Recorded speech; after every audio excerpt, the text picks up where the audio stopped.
Alrighty, there we go. Just need to make sure everything was working. Hello, all you BC WrestlePod nerds out there, and welcome to another rendition of Dual Dynasty, your weekly WWE review show here at the BC WrestlePod Network thing that we got going on. I am one of your hosts, Mikey, and joining me this week, friend to the channel, love him so much.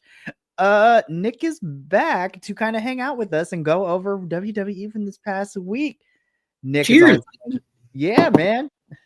Cheers. Thanks for having me. Always a pleasure for you opening the never forbidden door here on the show. So I always appreciate the invite. And I know last week I was supposed to pop on. We had some things scheduled, and then luckily, I guess, luckily in some ways, hopefully not too bad. We had some interesting weather this week that's headed our way in the Northeast. So open up my schedule, but more importantly, I'm very happy to hear. I know we spoke offline that things are going well for you, but again, thoughts and prayers for everyone out west, in your home state there. So again, happy to hear that you guys at least are doing well, but again, a lot going on.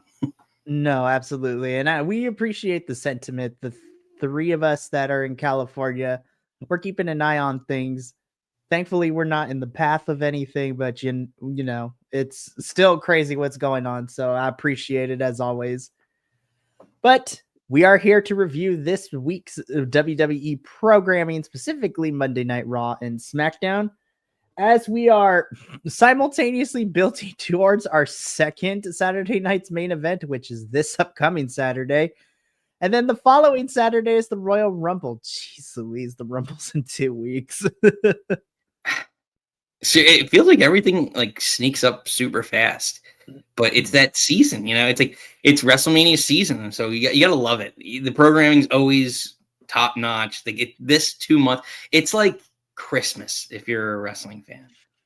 Oh, absolutely. And we definitely got some gifts that we're going to be discussing both on Raw and SmackDown that we got this week. So let's just jump straight into it. We're going to kick things off with Monday Night Raw. So this was the second episode of the Netflix era of Monday Night Raw, which, of course, we're only 2 episodes in, but I'm really enjoying the pacing, if that makes any sense. Everything just fits so well. They have room to do things. I feel like things aren't being dragged out per se. And I really enjoyed this past week's episode of Raw. Yeah, it's more. Well, Triple H said last week it was going to be more of the episodic, Raw. So I think we saw more of the because last week it was 100% the feel good. You're going to see all the big names from the future come back, and all the old nostalgia will be there, and all the faces won. And this was more of a traditional Raw of what we're used to seeing. And yeah, I mean, she's a lot to get to, a lot to dive into. But you want to kick it off, the Oprah free Royal Rumble giveaway for everyone gets a spot. I mean, exactly, because that's exactly what kicked Monday Night Raw off this week. We had, oh my goodness, we had a lot of things go down. But yeah, so we start off with CM Punk, who comes down to the ring. He declares himself for the Rumble, which, is what was expected. But then he gets interrupted by Seth Rollins. I got a kick out of Punk saying this is why can't it ever be anybody fun who interrupts me? Why couldn't it be Rhea? I wait for one day that it's one day something like that'll happen, but it'll be a Rhea heel turn or something, that fits a storyline, Oh, absolutely. I cannot wait. But Seth comes down, he talks about, losing to Punk last week and figuring out what his next step is. Essentially, Seth declares himself for the Rumble. Then we are interrupted by Drew McIntyre, who also declares himself for the Rumble. And I'm just sitting here. I'm like, okay, next 2 weeks, we're going to see some iteration of these three fighting each other, specifically Seth and Drew. So, well, we're owed that, right? Right. From what, over the summer, or even WrestleMania last year, basically. So you kind of expect it. The other thing is, I don't I don't want to see a heel Seth Rollins. Don't turn Seth Rollins heel. There's not, in my opinion, there's not enough good faces on either roster. Like you have Cody, you have potentially LA Knight and Jey Uso probably on the same level.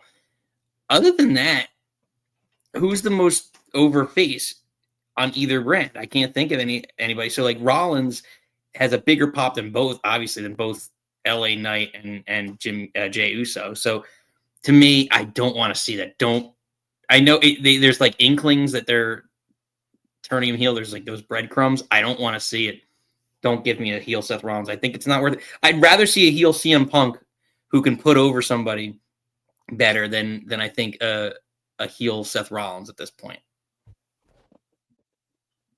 No, I 100% agree with you. And I feel that with where Seth is currently at and his character over the last year or two, it doesn't make a lot of sense to turn him heel either. Now, he can be a little more aggressive, sure, especially since it may or may not to be seeing him spiral down. But I agree with you. I think Punk going heel would make more sense. And yeah, now that I think about it, we really don't have a lot of like strong faces on Raw or SmackDown right now, which is kind of crazy with everything going on. So, but this sets up what we're going to get tomorrow night because we get Drew versus Seth, which was previewed and announced like over the weekend. And I thought this was a pretty fun segment. You know, it kicked everything off. We are building to Royal Rumble season. Everyone's declaring themselves. I honestly don't know how this Rumble is going to shape up because everybody and their mother is declaring spots. And I'm like, so far, I'm like, that's a lot. We have a lot of big stars in this. I'm like, I truly don't know which way we're going with this anymore. Well, the thing about it is, and this is what I really enjoy about Triple H booking, is that and you know, Nikki and I watch a tremendous amount of Royal Rumbles. Like we just like go to sleep to wrestling every night, and Royal Rumble just seems to be the easiest thing to put on. So we watch so many of them that now that I've looked back on it, like this is a traditional Rumble in the sense that you have so many overarching and interwoven storylines that are going to happen. And I think that's what you kind of want to see. It's like and I used this example Friday night on our show, and Nikki hates both these. Well, not just one particular. She's not a fan of. But like even like the Hulk Hogan Sid Vicious or Sid Justice from way back WrestleMania, 9, 10. Like him just pulling him out of the ring, like those just different interwoven storylines that are going to happen, and that you know Punk is going to eliminate Rollins, or Rollins will eliminate Punk, and Drew will somehow be involved, and that'll potentially set up the next feud for them moving into the WrestleMania card. Like that's what kind of needs to happen, like keeping all these storylines involved, because they've only been doing 5 matches, and the Rumbles, especially Rumbles. Rumble season, like those are hour-long matches if you're putting both women and men on the same night now, which at least for the time being, right, it's one night. And now you have 2 bookend hour-long matches in theory, right? So you're not going to have that much in between. So you have to find a way to keep all the storylines, into that match and to keep everyone kind of in the limelight as we head towards WrestleMania season. So that's kind of what I anticipate with a lot of this, is just everyone declaring, but all the rivalries coming to a head, or at least having some sort of teaser for WrestleMania. I agree with you when it comes to all of that. And the next 2 weeks are going to be interesting to figure out who we get declared, as well as the surprises that's going to happen. So we're going to move on from this segment, because then we get into our first match of the evening. So as it was announced last week, Chad Gable would be facing a luchador. He wanted to face the best luchador in the business. And as soon as he said that last week, I'm like, okay, now I'm going to see what we are. And sure enough, we get the debut of Mr. Penta El Cero Miedo. And then, we get into this match. Chad Gable selling the Destroyer was probably one of the... Chad's really good at selling things when he's taking these moves. I'm a fan of Penta. I am so happy he's here. I love it. I thought this was a fun match. I'm biased for sure, but I loved it. Yeah, honestly, I mean, you couldn't pick a better technical wrestler for him to start off with that you're going to have a great match. I feel a little bad for Chad Gable because he's just getting buried somewhat, in the mid card or to everyone debuting, right? But at the end of the day, they made Penta look like a star with this debut, like the way he came out, acknowledging his past history in other companies, which again is a Triple H thing that we haven't seen, prior to the Triple H creative era. It was interesting to see, and I got to give Nikki credit for this one because she said like all his moves were basically banned in WWE. So to see what his finisher would be, would be interesting because I thought it'd be maybe some sort of high flying move or whatever. But the the fisherman driver or whatever you want to call it, or the penta driver, like it's a good move for him, and especially after you use the sacrifice, it looks good. Honestly, I'm curious to see where they go with him, what his first feud is going to be, who will be with, and if in theory in the next year, right, if he can get, I think he'll compete for it for sure, but will he have a title reign with a mid card title before Ray Phoenix gets here? Because that they're going to put them together once he gets here, and my thing is I just want to see him establish himself by on his own before Ray gets here, because I think Penta has more of an upside than Ray does in WWE. I agree with you because I agree with you. That is probably going to end up being the plan once Ray gets over here and once he's out of his contract. Then they are more than likely going to put those two together. I really love the promo that Penta cut afterwards, kind of giving him that space to be able to address the crowd, talk about what this means to him, all that good stuff. Well, that's another thing, and not to cut you up, but that's another thing. Like he had what's his name, Alex Abrahantes or whatever his name is, in AEW, and I didn't realize like it's another situation where like, again, like when English is your second language, like sometimes it doesn't get over well. He speaks well, he presents himself well, and it's just kind of baffling to me that like, again, like some teams need a mouthpiece, a voice, but Alex Abrahantes never did anything for me in AEW to be like, he was a hype man. He never did anything to make them more interesting to me as a tag team, like the Penta says or whatever like garbage was like. And here he is cutting a promo like this, and you see like, and I haven't, you've obviously probably followed this way more, like Lucha Underground, like him being able to develop his own character and show his charisma, like, man, like that, yeah, like I want to see more of that. Like I can't believe like it's like one of those things that you didn't realize what you had potentially in AEW. Yeah, it's an interesting situation for sure. I mean, me and you have of leading into all of this, and when this was first going down. But Penta is now in WWE. We shall see where his trajectory goes until his brother gets there. But ultimately, then we get into okay, I'm probably gonna get some heat for this. So I like Sheamus. I really, really do. I think Ludwig is fine. And I know this is, getting the lick back from Survivor Series and all that, but I want these two to be done because I feel like they've been going at it for the last couple of months now without really any real progression of where we're going. I agree. I mean, and especially like it's like 50-50 booking to me. Like give Kaiser the win then if you're gonna try and do. He's the only person that benefits in this.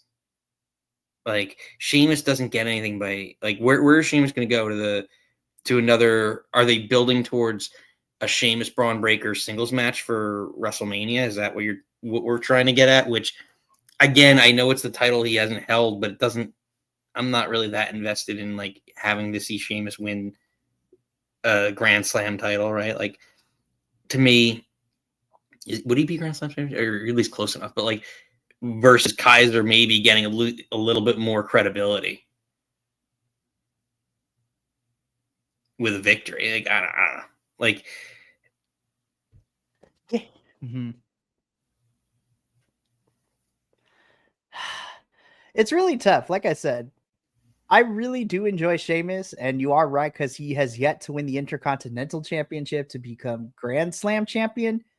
But I feel like we've been telling this story with Sheamus always chasing the Intercontinental Championship since October, September, probably. sort of like, I feel like of like 2021. Like, it feels like this has been like a right during the pandemic, like right after the pandemic. It's like, Sheamus never won the title because who was like all the Gunther stuff, and Gunther had his belt for a year, and he challenged him early on. I feel like so like yeah, it's at least it's a lot like. I'm not that like I like Sheamus a lot. I just think from in this feud, the only person that benefits is if Kaiser goes over a little bit more, and like it makes him seem more like the lackey that he was for Gunther. It's like unless we're building towards some sort of like I'd like to see Kaiser challenge Gunther. If Gunther's going to be a face, let Kaiser be the challenger for Gunther. They kind of alluded to it the last couple months with all the Priest stuff, and was it Jay when Jay was challenging at some point, points in time. So he was kind of politicking his way behind the scenes to try and be the number one contender. Give me that.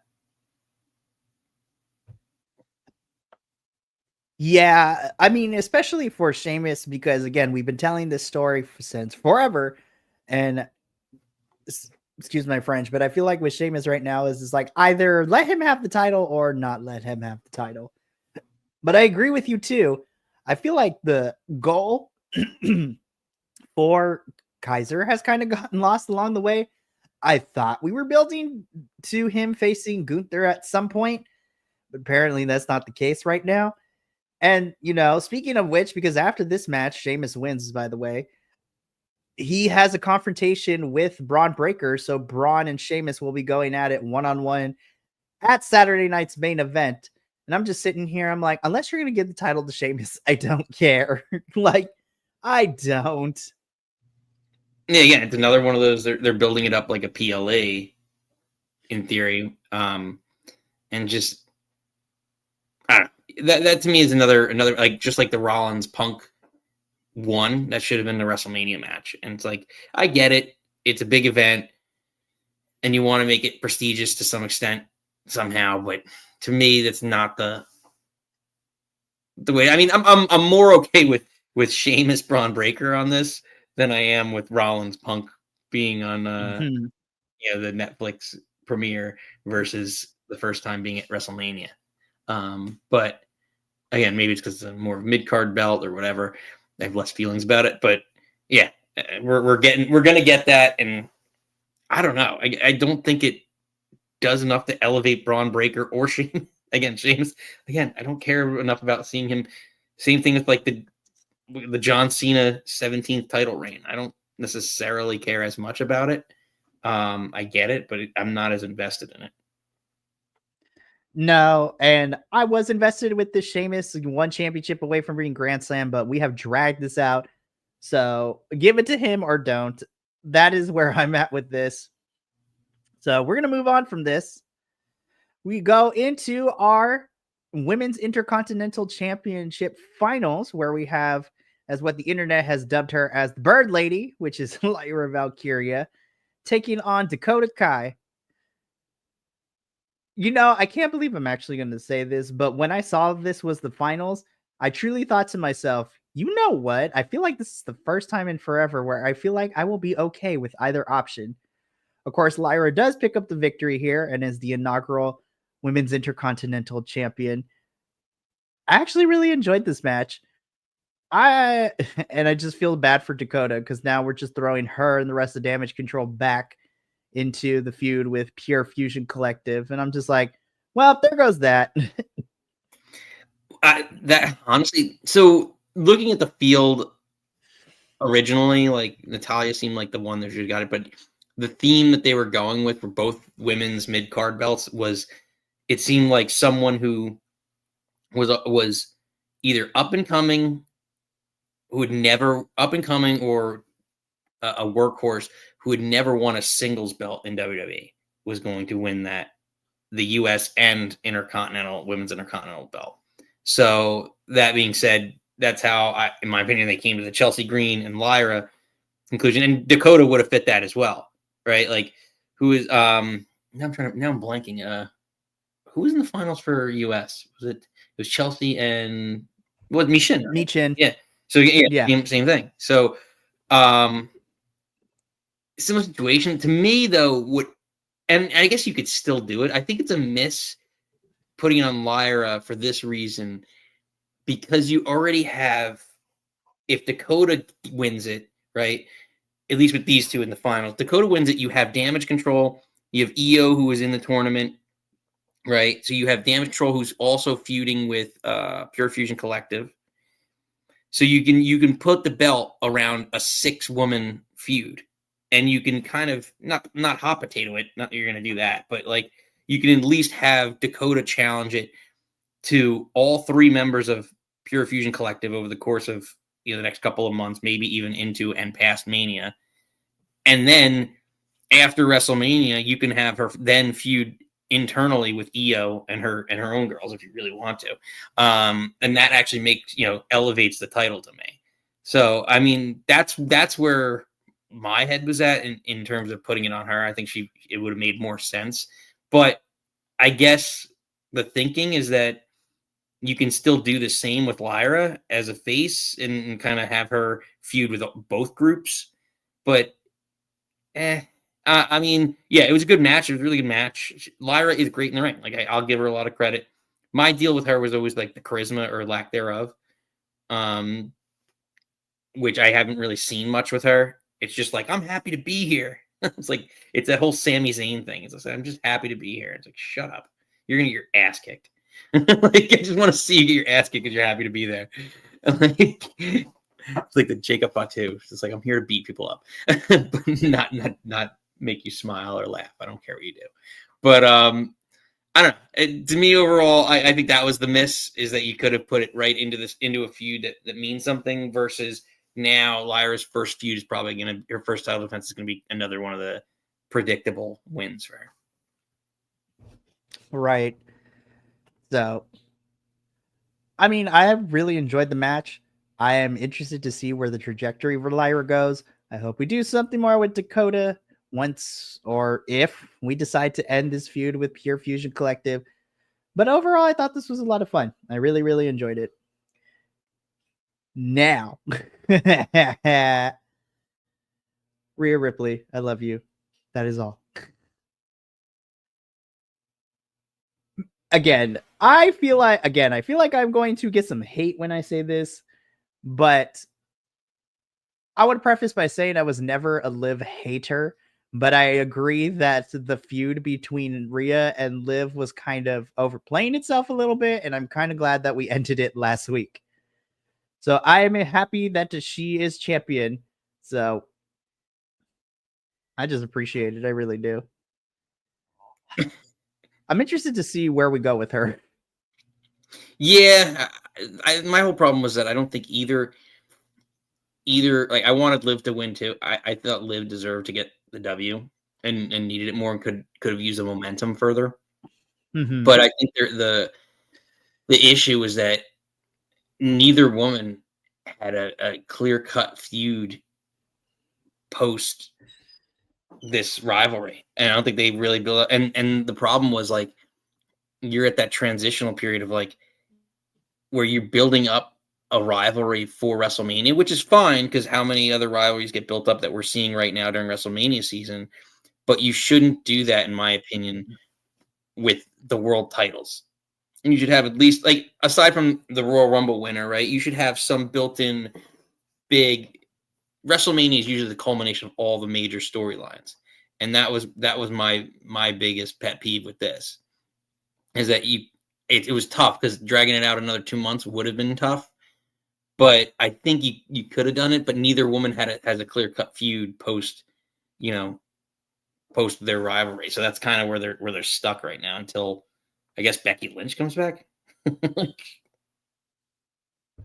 I would not be surprised if that's the direction we're heading for Raw. And when we get to SmackDown, we'll talk about where the direction is going for that specific title, especially after that little vignette we got. You know what? Let's just address it right now. So Becky is waiting in the wings at some capacity. On SmackDown, we got that vignette for Charlotte Flair returning. And so I'm just like, all right, well, I would not be surprised if those are the two opponents for our champions leading into WrestleMania. Yeah, I can totally. But again, then you're running it back with Becky Rhea second straight year, Right, which is weird. Yeah, like that doesn't. I like, and even well, we'll talk about it. I guess when we get to SmackDown, like the Tiffy potential. I don't like Tiffy as a face, and I think that's what she's being presented as. But we'll get into that later. Want her. Yeah, when we get to Tiffy time, we'll talk about her because I have the exact same feelings. I kind of want her to go back to her heel persona when she was in NXT, but we'll talk about it when we get there. Speaking of champions, this is Gunther gets into the ring. He talks about it. Finally, I was like, y'all didn't have this man except in a quick shot last week, so now he's in the ring. Cuts a promo. Main event, Jey Uso comes out, and this sets up a title match for Saturday night's main event. And I'm just sitting here, I'm like, why? Jay, I love you, but why? I was like, for Gunther right now. Okay, fine, I guess. Yeah. I'm all right. I'm going to stay positive for one thing. They're at least giving him back and keeping him in the main event scene for Jey Uso. Because I thought that they were just going to, bury him and relegate him back to the mid card. But if you were going to capitalize on everything for him, even if he had a short reign, you should have put the world title on him. The Intercontinental title on him for whatever that short 1 month stint was dumb. I would have rather him take the belt off of Gunther for like a month as like a quick flash in the pan surprise win before getting back into the Bloodline storyline. It would have made him look that much stronger as a singles star. So I like that they're putting him back in the main event scene to try and capitalize off his popularity. Because like we talked about earlier, there's not many faces in the main event scene. But yeah, I don't think... I guess this is what's next for everyone, the OG bloodline and the new bloodline. Like as they keep them away, this is where they see it. But I mean, I think they can have a decent match, but it's another kind of lose-lose. Like does Jey lose again, challenging for this belt, and does that really elevate Gunther that much into WrestleMania season? I don't know who's the challenger for Gunther. The next challenger are we talking about? One of the punks, Punk Rollins McIntyre challenging him at WrestleMania. I don't know. I don't love it, but again, it just reeks of very much of like this would be a WrestleMania or Royal Rumble match, main event match where it's like you're gonna get the champion by. How many I call them like transitional challengers come in where it's like, all right, they're a credible enough threat, but they're not going to win the belt just to put over the champ to get into WrestleMania season. Yeah, so I mean, we have until April, so we have some time to build up a credible challenge, and with the Rumble and Elimination Chamber, they can figure out a way to get people to face off against our champions, because usually whoever gets picked, whoever the Rumble winners picked, the Elimination Chamber fills in the other spot for everybody else. So I'm interested to see where those two events go from all of this, which leads us into our main event of this episode, which was a street fight for the final time, thank goodness, between Damian Priest and Finn Balor. We kind of dragged this feud out a little bit longer than it needed to be, but this is the whole Triple H, this better be it. I don't want to see these two fight again. Don't bring them on my screen again together. Let this be it for a little bit. Let it breathe. Yeah, finally. it's time. Again, another big on like where it should have happened, when, like, but it's due now. I wonder how long they're going to keep Balor off TV, and what this means now for the Judgment Day. Like, Balor's off TV. You have all the stuff with Liv and Dom post the Rhea interaction. So it'll be interesting to see what exactly happens with that whole group in Balor's absence and stuff. And again, yeah, like, where does he go? I thought, and this will potentially bleed into SmackDown to some extent. It's like, I thought they were headed towards a match with the Wyatt Six, and now we're moving the Wyatt Six to SmackDown, and that I thought the Wyatt Six would have been the end of the Judgment Day, essentially. Let them be the Grim Reaper of that group, and that would have bled right into both persona, the persona of what the Wyatt Six do, the whole family idea, and we're not getting that. And we got this match, which again is a blow up, but I don't think you needed it. I don't think you needed this match to be the blow up. You could have just let them stay away and then teased for the next 3 or 4 weeks the Wyatt Six with the Judgment Day. Yeah, I'm puzzled that we're moving the Wyatt Six to SmackDown. I mean, yeah, it's an interesting thing for sure. But Damian Priest does win the street fight. Triple H, let this be it. Let them go their separate ways. Keep Finn off of television for however long he's going to be kept off television, so we can move on with that. Wash our hands clean, exactly. So I have some people like, why did there was one more match? I'm like, no, I purposely skipped Sammy and Miz because that was like a 5-minute match. I'm gonna be real. We don't need to cover that. I'm just like, nah, we're good. It was just a match to have a match for. Sammy's going to get on the microphone tomorrow night, so we'll see what that all entails. But that, ends our Raw review. So now we jump on over to Friday Night SmackDown, where we also have a lot of things that kind of happen. I have come to the understanding that these 3-hour SmackDowns are going to be more so where what we get announced isn't going to be the end all be all things, because in a 3-hour show, we got lots of things that happened here. I'm just like, I don't want 3 hours of SmackDown. I don't want 3 hours of SmackDown, or really 3 hours of either, unless it's a PLA or a pay-per-view. They don't need 3 hours. It's really hard to make 3 hours engaging for the whole entire time through. I think 2 to 2.5 hours is a good sweet spot of like getting stuff on television, getting characters developed, all that kind of stuff. Because when you have 3 hours like this, you tend to meander through some of the bits. So let's just talk about what kicked off the show. More people announcing for the Rumble. So Rey Mysterio announces himself for the Rumble. And I'm just sitting here. I'm just like, dang. I'm like, I truly don't know who is going to win this now. This is going to be interesting. But then, of course, he gets interrupted by Kevin Owens. That sets up their match later in the evening.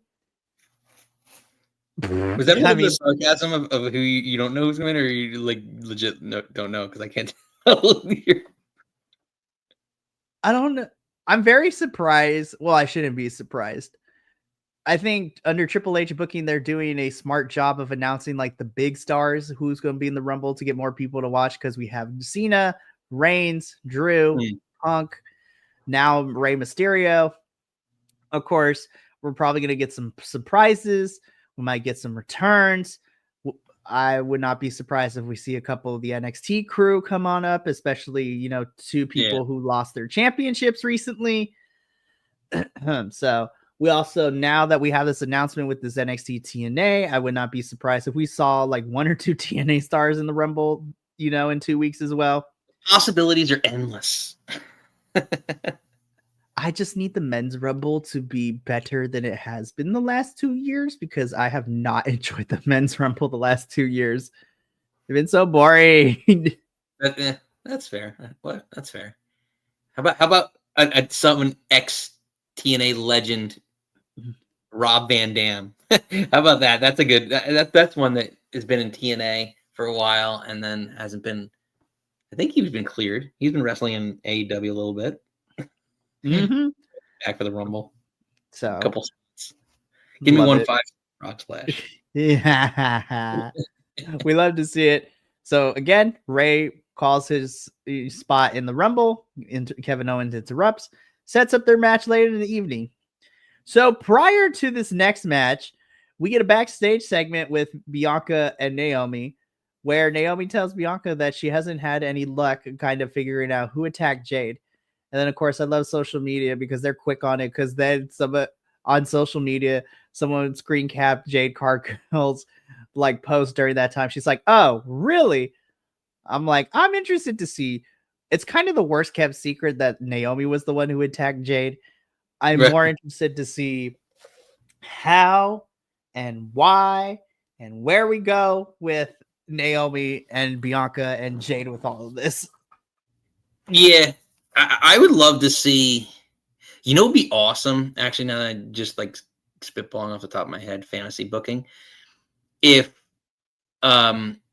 Meta, well, what are they? Meta 2 now, but not Meta 4.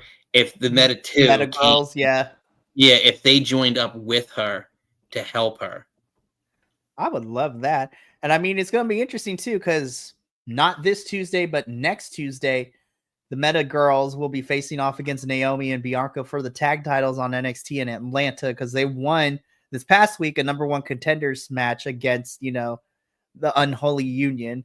So I would not be surprised if Naomi is leading the Meta for the Meta girls into this new faction. I'm here for it. Yeah, let her turn and drop the belt. Screw over Bianca next week. Drop the belts to the Meta 2, and then that's how the faction forms.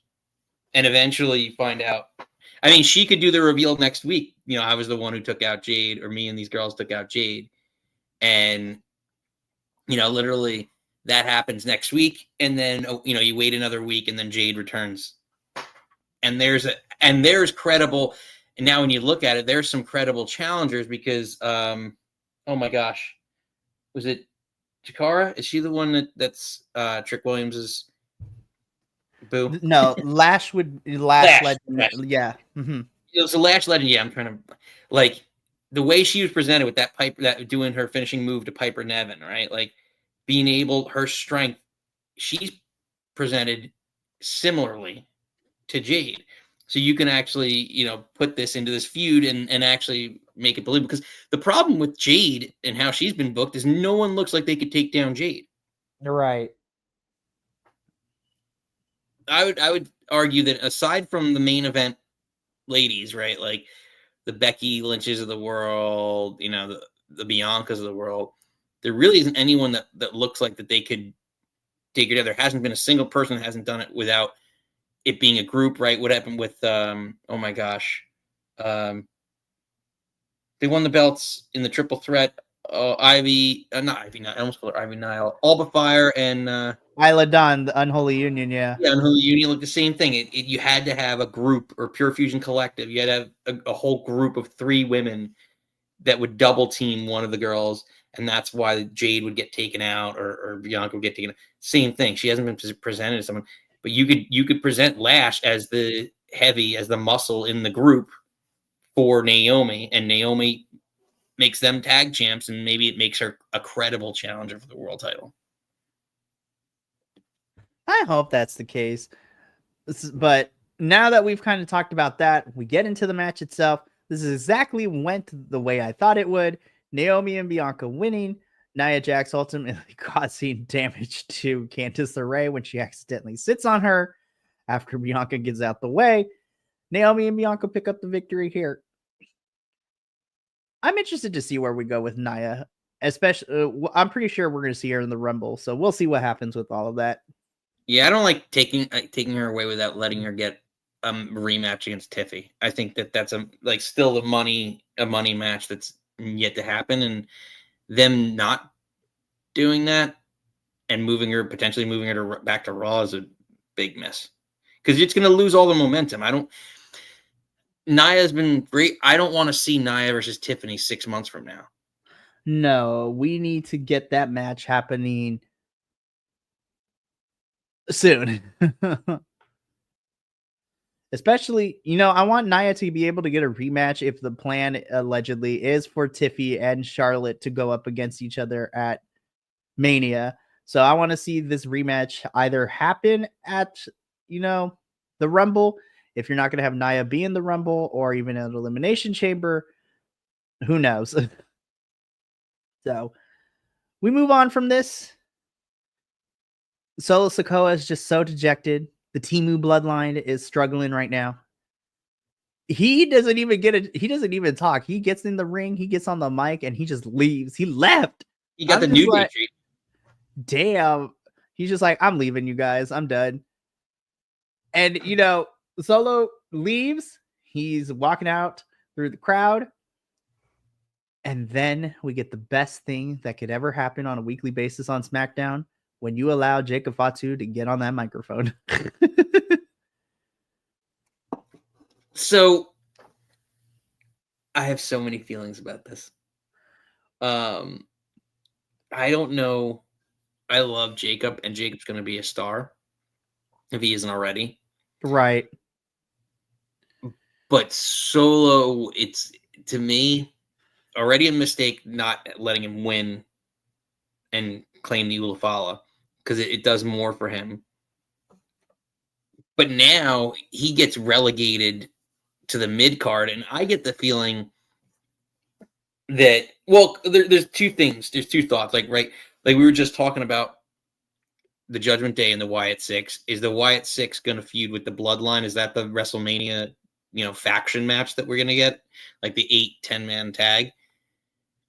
Or right. The other thing is it's relegated.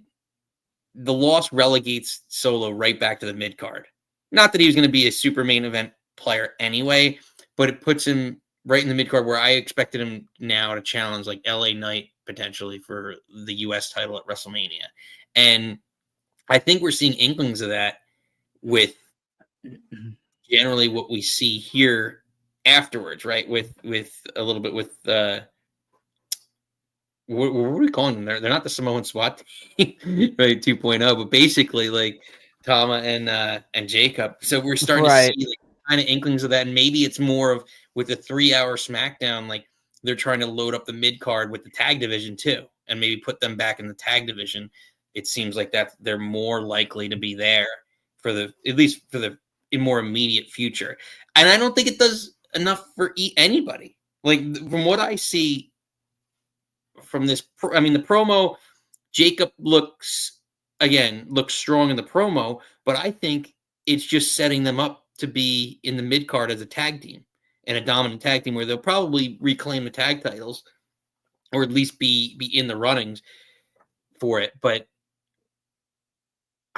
again, like I know the Bloodline stuff may be getting a little wash and worn at this point in time, but could have done so much more with what's going on. And I don't know.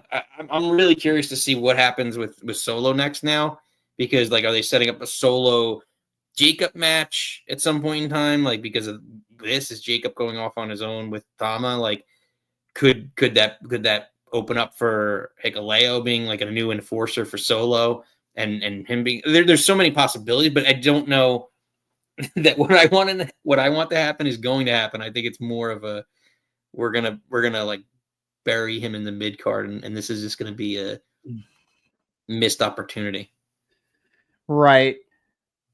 And so I want to briefly touch on, because I totally skipped the match on purpose that happened before this, which was Jimmy and Carmelo. It was fine. I don't know what we're doing with Carmelo anymore. Like, what is happening? Oh, that actually, I'm glad you mentioned that, because it bleeds into my point that I just said, like, about putting them in with the 3-hour SmackDowns in the mid card, the tag division. I think Trick Williams is coming up to join with Melo, and I know a lot of people don't like that but I think that they're going to put them right back together on the main roster, and they're going to rehash a lot like what DIY did. They're going to do the same thing with Melo and Trick, just a little bit sooner, probably. Because I feel like we were in NXT, we were a couple of chapters too long of elongating that storyline, because Stand and Deliver should have been the match where it ended, and then we continued it with like 3 weeks later. We continued it for another 3 weeks. I'm like, that's 3 weeks too long. It should have ended at Stand and Deliver, but it is what it is. So this match happened. Then we got what we got with Solo. So we move on because lots of tag team action this episode in the last a couple of weeks per se, because we have the Motor City Machine Guns taking on Los Garza. You know, I don't assume anything, because assuming things makes, you know, an ass out of you and me, so to speak. But I need them to do a better job of confirming, because they were hinting at there might be some number one, you know, contendership application to this match. But then there's not. I'm just like, can y'all figure out if you want to make this a number one contenders match or not? And then you convolute it, because then what we get for next week, I'm just like, what is happening right now? This is wild to me. I'm like, did Montez do something he wasn't supposed to? Like, what is going on with the Profits? Yeah, it's another one. Well, I think they're loading up. I mean, this show kind of had that theme of like, I think now with the 3-hour SmackDown, they have to have more of a mid card, so they're loading up more with tag teams. You're going to see probably at least one more tag match each night, and I think that's kind of what we're seeing here. Is they're trying to figure out how to keep the tag division fresh and interesting for the 3-hour show, and my thought, they're trying to keep the Guns away, at least for temporarily, away from DIY, because that rematch potentially could be another WrestleMania match. Like, I keep saying it's gonna be the theme of my my comments here, but like I think a lot of it is who can we put in as a temporary placeholder, as a stopgap, so to speak, to get us through a 1 month feud or so before the feuds we want to culminate happen and the big matches happen. So, to me, this is like, that's why we're seeing so many tag division people. I think that's, again, I think we're going to see Trick Williams come up. I think maybe at some point in time in the very near future, Fraxium probably will be called up. Like, Probably. There's going to be a more of an emphasis on the tag mat division, and I think there's going to be probably more. And I hope it doesn't deplete the NXT roster, because I think they've got really, really great talent there now that they've just brought in. And if Jordan Grace goes there as well, she might go to Maine. But like, I think you're going to see more of the I think you're 100% right. Roxanne Perez, I think, is getting called up. I think more women are going to be called up for the mid card as well. I agree with you there. And the funny thing about this match too is that Pretty Deadly tried to cost Motor City Machine Guns, because, you know, DIY is playing them like fiddles and pulling the strings like they're puppets. But unfortunately, it backfires. Motor City Machine Guns does win. And we also get a match between Motor City Machine Guns and Pretty Deadly next week, which we'll talk about in a little bit. Really quickly, we do get a short match, Piper Niven versus B-Fab in all of this. So, you know, B-Fab is doing great. Somebody's at my door, so let's talk about Piper and B-Fab while I go answer that. Nice. I guess I'm taking over. It's interesting. Yeah, to me, never thought I'd be taking over mid show, but you gotta like live wrestling, live YouTube. But this is an interesting one. To me, we're building towards Piper getting a couple victories, at least enough so that she can challenge Chelsea Green. And we're planting the seeds towards that doubt, which I hate, because I like them together. Saucy little, spicy little margaritas. But I don't know. It's going to be an interesting dynamic. Michin's getting a pretty big push at this point in time, but I think that's going back to my point from earlier, a lot with the mid card. But I think I see Mikey in the background. Is he going in? There he is. You ready to rock, Mikey?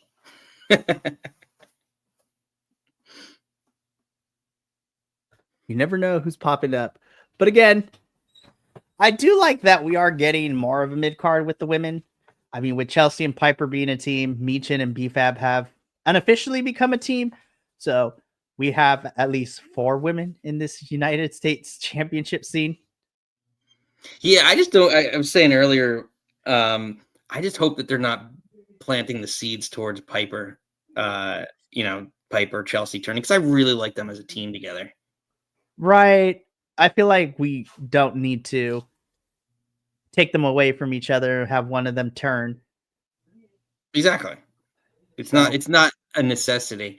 But every time I see No, Piper get a win, we're it building is towards not. it. So then we get, yes, maybe. We shall see. All right. I hope we're going in the tag team route first before we get into a one-on-one between Piper and Chelsea, but we'll see what happens with all of that. So we get Kevin Owens versus Rey Mysterio. I thought this was a solid match. I love Kevin Owens. Rey Mysterio does the Rey Mysterio things, but Kevin Owens picks up the win here after you doing up a pop-up power bomb on Rey Mysterio. So really trying to keep Cody and Kevin away, which doesn't work because then after this match they get to brawling. Yeah, I mean, it's always nice to see, like, I like that KO is doing the pop-up power bomb once again. Like he does it, but like I always like that move as a finisher. Right. It was pretty neat. I mean, yeah, like Ray is still just so it's crazy. I feel like every year he says he's retiring, But then he doesn't. yeah, and like he doesn't, like, and like I'm like, all right, guy, retire, but he's still so freaking good that it's just like I'm like, all right, I get it. And then every time it's like, what is he, like 65, and he's like bouncing around. It's like just retire already. And then I'm like, no, he still does it really well. I'm telling you, stem cells will do wonders for you. Seriously. But no, yeah, again, good match. Again, KO needs to get a lot of these W's because he ain't winning the belt in that ladder match. It hurts my little heart thinking about that. But again, after the match, Cody and Kevin fight. We go to commercial. We come back. At Saturday night's main event, we're going to have both Kevin and Cody relinquish their championship belts before the Rumble. So they're going to have a contract signing at Saturday night's main event that will be moderated by Shawn Michaels. And I'm just sitting here and I'm like, I am very intrigued of what's going to happen. We got to fill that show up with something because right now it's just 3 matches for this Saturday.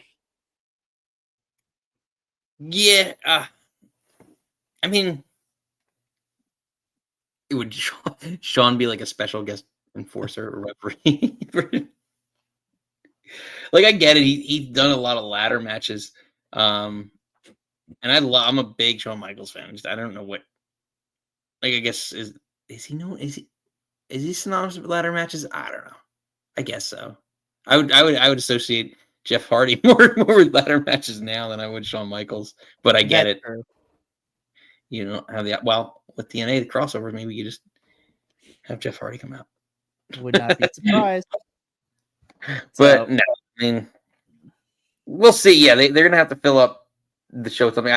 But I expect that match to be really, really good. No, I'm excited for this ladder match at Rumble. Yeah. I mean, especially if you're telling me that, again, like the Rumble's going to be bookended with the Rumble matches that are hour longs, then there's probably going to be 3 matches in between. So if you give me that, and then right before the main event you give me a ladder match, sign me up. That's a good 3. You're 60% of the way there, keeping me interested for a 5-match PLA.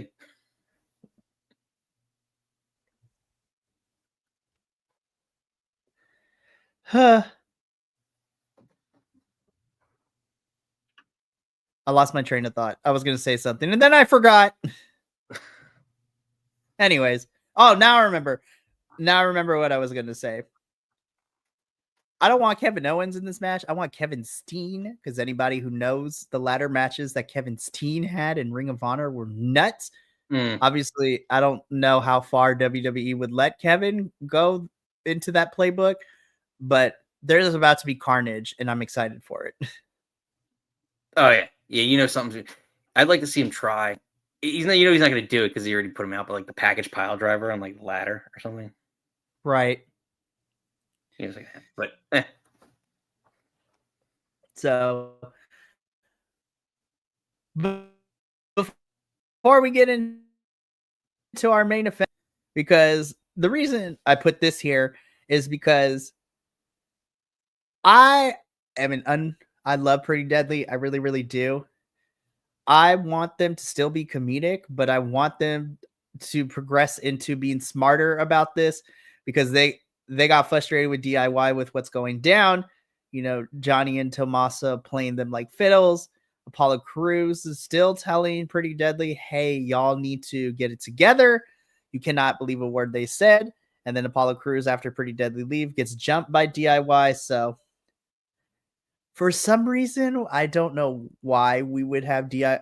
For some reason, I get the feeling that we might see a DIY Pretty Deadly match coming up shortly, which would be really interesting and weird. But yeah, there's a lot of tag teams on SmackDown right now. At least their tag division is thriving. I'm looking over at Raw. I'm like, damn, you guys, what's happening?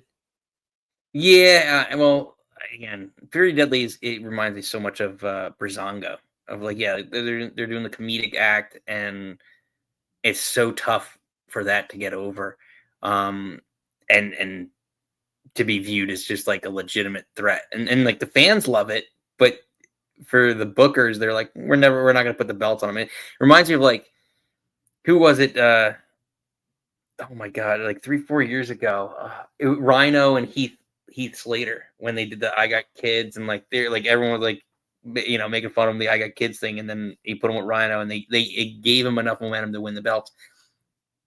I don't see that happening with I call him Breezango, with Pretty Deadly. I still love them with like, if Tiffany Stratton was heel, and maybe this would be a nice segue, I would love them with Tiffany Stratton, like them being her When assistants they or were whatever they briefly were.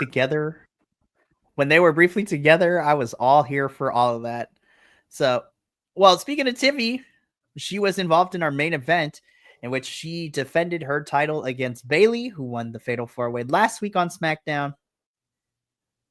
I really thought this was a good main event. I feel that, and I say this all the time, I feel like Bayley is a very good worker, and I think she was a perfect first opponent for Tiffany's first like title match defense, because I feel like both women looked really great in this match. I really loved the swanton that Tiffany executed. I thought that thing looked beautiful to watch.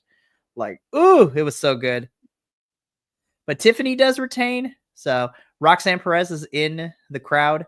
Surprised we didn't see her kind of cause Bayley anything, but I'm waiting for that to happen. I would not be surprised if we get Roxanne throwing Bayley out during the Rumble. I think that's going to be saved for Raw. I think Bayley's moving to Raw, and I think Roxanne's probably going to go to Raw too, True. with everything going on there. But we touched on it earlier, and now I can vent on it, I guess, in this segment. But I don't want a face Tiffy Stratton, and it seems like, I know when the cash in, everyone was super pumped about it, and you're going to get a babyface pop for a cash in general, heel or face, it doesn't really matter. So I think people take more into account than necessary. She is not a face to me. She's very well liked because she's great at what she does. That does not mean you are a babyface. It means that you're good at what you do. MJF is great at what he does. He's not a babyface. He's a great heel. And that's what people cheer him, because they know he's that good. I'm a big fan of MJF because he's that good. Same concept. She should be a heel. And there's a couple things that bother me. Like, I agree with you. Like, veteran Bayley, you put her in that role, it gives her credibility. That's probably why they did it. But we miss out on the Nia rematch, which really I think is the money match that you could do once, maybe twice, even before Mania. She's not going to carry the brand as a babyface. She's going to carry it as a heel, and that's where my issue is if we saw the videos, they alluded to it with Charlotte coming back. Charlotte comes back. To me, Charlotte's a better heel too, is better as a heel, but she will be better as a face than Tiffy will be in this feud. So to me, I don't like where it's headed and them presenting Tiffy as a face, because you have to do a lot of more of the face moves, like even her Alabama Slam, like the gymnastics aspect. I know she's been kind of doing it for a while already, but everything with that it's a little bit more of a higher scrutiny, I feel like, for babyface. It's easier to work as a heel, and I'd rather her be a little bit of a chicken shit heel running away, give her Pretty Deadly from Nia Jax for a month or two. Like, there's so much more to doing that and being able to carry that out longer than her seemingly working as a babyface. That's why I'm a little concerned, and I'm really upset with them presenting her like this. If in next week she starts doing a little bit more heelish things, great. But to me, it's a big miss making her work as a babyface, and this was a babyface type match. But it was a great match. I mean, I think a little sloppy towards the end on some things with the finish, but I mean, again, it served its purpose to put Tiffy over as a legitimate champion, not just a fluke, Money in the Bank winner like we saw with Carmella. Yeah. Oof, that was a rough one to watch. But yeah, Tiffany is our winner, and her holding up the champion is what ends SmackDown this week. And that brings us to the end of WWE programming this week. I feel like we're in a weird period. I was like, the Rumble is in 2 weeks, and with Saturday Night Main Event happening this upcoming weekend, man, these next 2 weekends are about to get crazy. It was like, oh, what are we doing? It's crazy. WrestleMania season is upon us. Yeah, literally. We have And Saturday Night Main Event, then Royal Rumble. Yeah, it's going to be a fun time for wrestling. And then I'm sure somewhere sprinkled in there's some our rival competitor AEW pay-per-views and TNA. So that's what we love about WrestleMania season. The programming gets elevated. WWE elevates their programming. Everybody comes back. We're gonna have John Cena this WrestleMania season. We're gonna have CM Punk for this, hopefully, knock on wood, this full WrestleMania season. Drew McIntyre, Seth Rollins for a healthy Seth Rollins for the full WrestleMania season. It's really exciting. We're gonna have Charlotte on the women's side for full WrestleMania season. Tiffy Stratton, I think she came in, she came in at the Rumble, but she wasn't as prominent as she was, after Mania. So we have her for the whole season. So I'm really excited. This is that time of year. It is the holiday season for wrestling fans. 100%. I'm super excited to see where this goes. And we'll be back next Sunday to cover another week of WWE programming as we get ready for Rumble, which is going to be super excited. But this week is all going to be kind of busy here for us here at BC WrestlePod. Outside of WWE stuff, we got a whole lot of things. Later today, the GCW Hammerstein show is tonight, so we will be doing a watch along of the People versus GCW. We got AEW coverage on Tuesday, NXT and CMLL on Wednesday. Thursday is the pay-per-view review for the GCW show. And then also happening tonight too, but on Friday we will be reviewing TNA Genesis. So I'm interested to see which NXT stars cross the line, so to speak. And a shout out to our host, Will, who is going to be at the show live. So I'm excited to get the pictures from him at Genesis. Is going to be great. And then, of course, we're doing a live watch along this upcoming Saturday for Saturday night's main event. And then we'll be back here on Sunday for WWE. A busy week for us. Nick, thank you so much for being here. I love having you on the channel. Hey, a pleasure as always. Again, always a blast hanging out with you, chatting wrestling. So I love it so much. Well, that's going to be it for us here at Dual Dynasty. Again, we have a busy week coming up for BC WrestlePod, so you're going to need to tune into everything to see what goes down. But for myself, friend to the channel, Nick, and the rest of the BC WrestlePod family, remember, take care of yourself, love one another, stay iconic, More importantly than anything, you always deserve to finish your story. We'll catch you later this evening for the GCW watch along. But until then, sayonara, adios, and we'll catch you next time. Cheers.